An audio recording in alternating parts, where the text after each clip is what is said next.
Comrade Balaji, thank you very much. Now I am very happy to invite Comrade Debasish, Basu, Chowdhury, General Secretary of Bank Employees Federation of India, to come and greet us.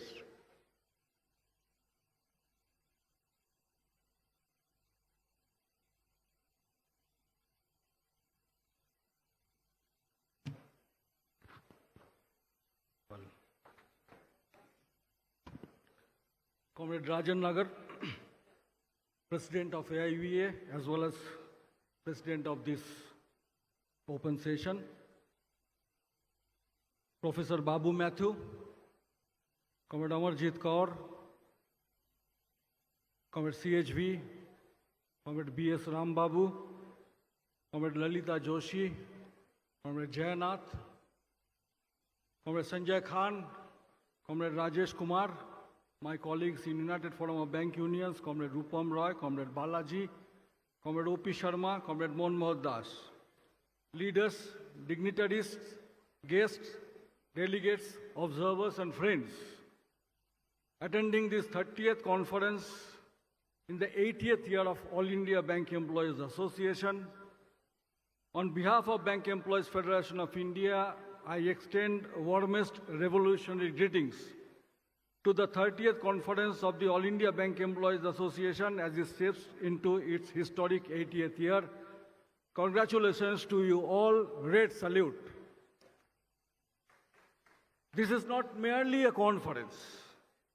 It is a celebration of 8 decades of relentless struggle, sacrifices, and steadfast commitment to the cause of bank employees and the broader working class of our country.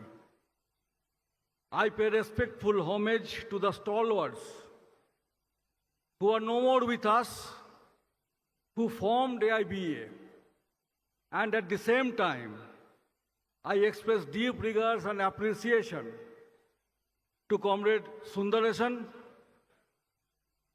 and all the senior leaders who are present with us, who took forward the bank employees movement during these long years. 80 years is not just a passage of time. It is a legacy built through battles fought on the streets, in negotiation tables, and within banking institutions, where the voice of the employees had to be asserted against overwhelming odds. AIBEA's journey is inseparable from the history of India's banking sector itself.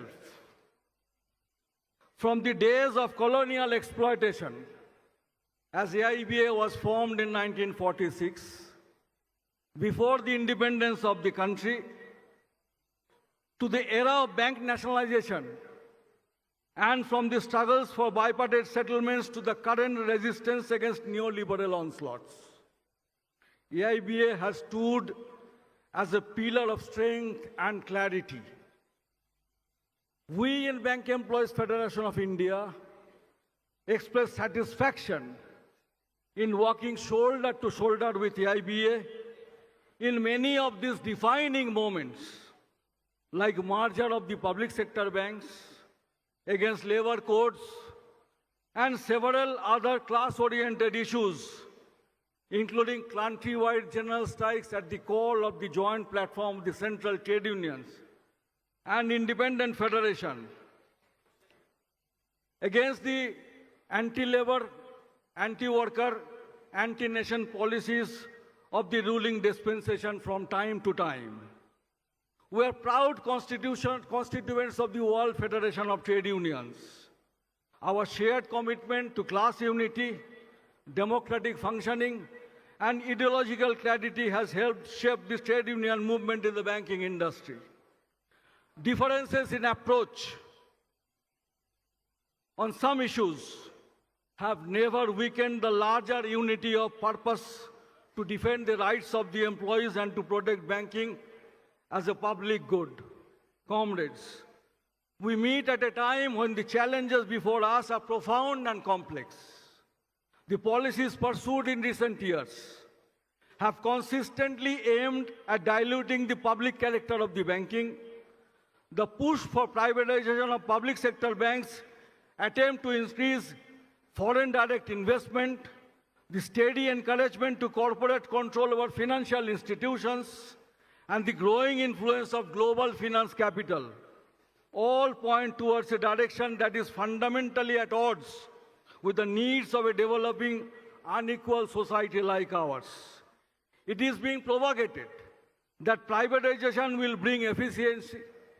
It is being claimed that privatization of the public sector banks and financial institutions will not be affected, but our lived experience and empirical evidence tells a different story.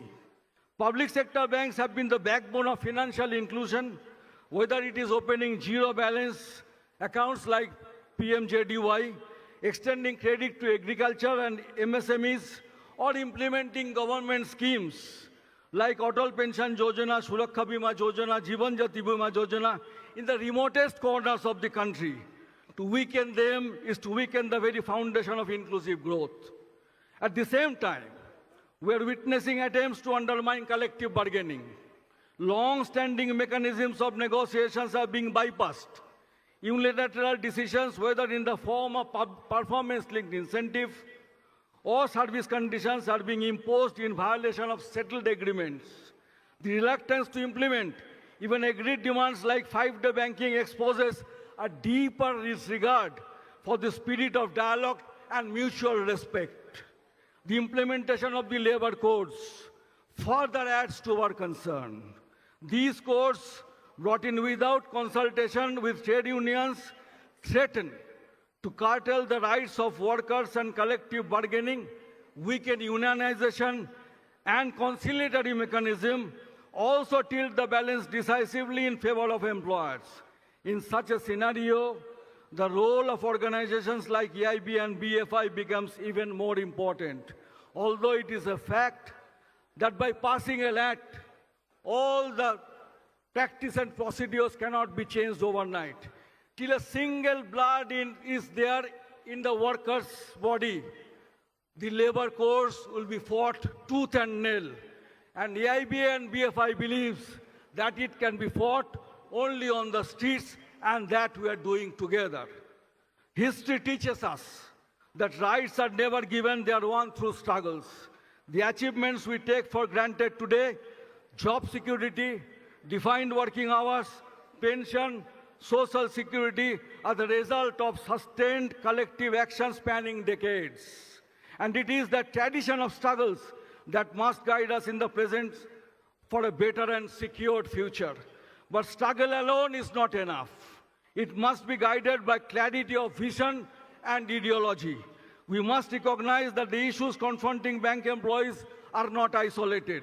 They are part of a larger policy framework driven by neoliberal ideology. Therefore, our response must also be broad-based, forging alliance with other sections of the working class, farmers, and progressive forces.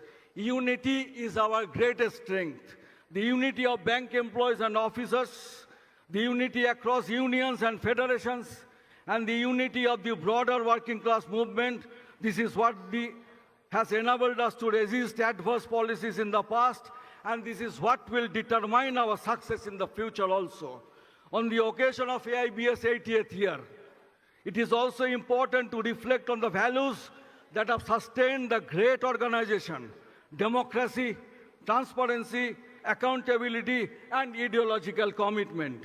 These are not mere words. They are practices that must be continuously nurtured in a time when individualism and careerism are being aggressively promoted.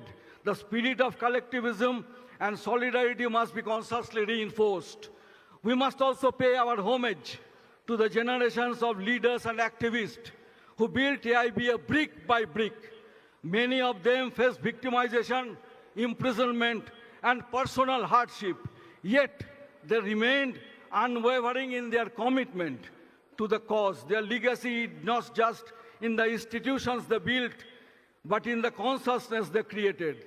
The future will test us in many ways. Technological changes, digital banking, and the evolving nature of financial services will pose fresh challenges.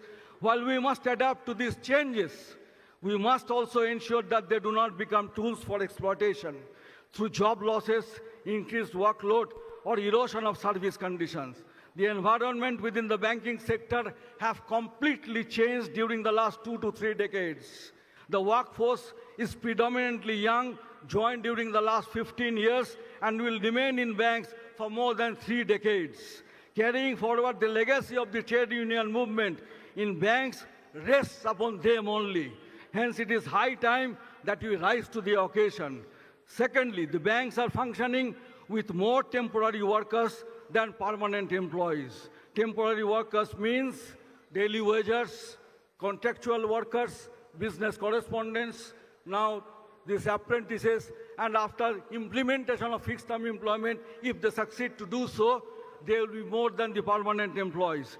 These temporary workers are subjected to inhuman exploitation and comprehended to be utilized against the class-based struggle of the bank employees in the days to come as reserved army. It is imperative in our part to address the issue befittingly.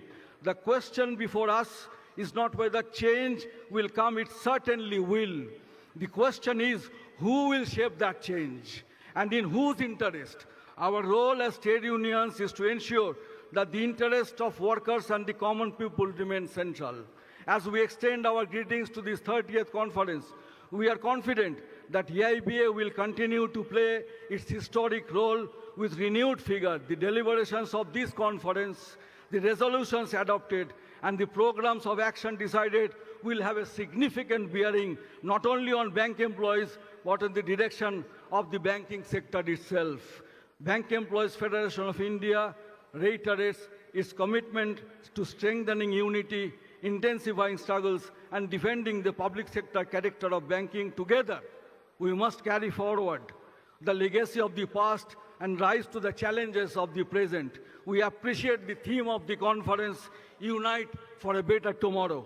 Let this conference send out a strong message that bank employees of India are united, vigilant, and determined, that we will not allow the hard-won gains of decades to be rolled back, that we stand not only for our own rights, but for a banking system that serves the people, not profits.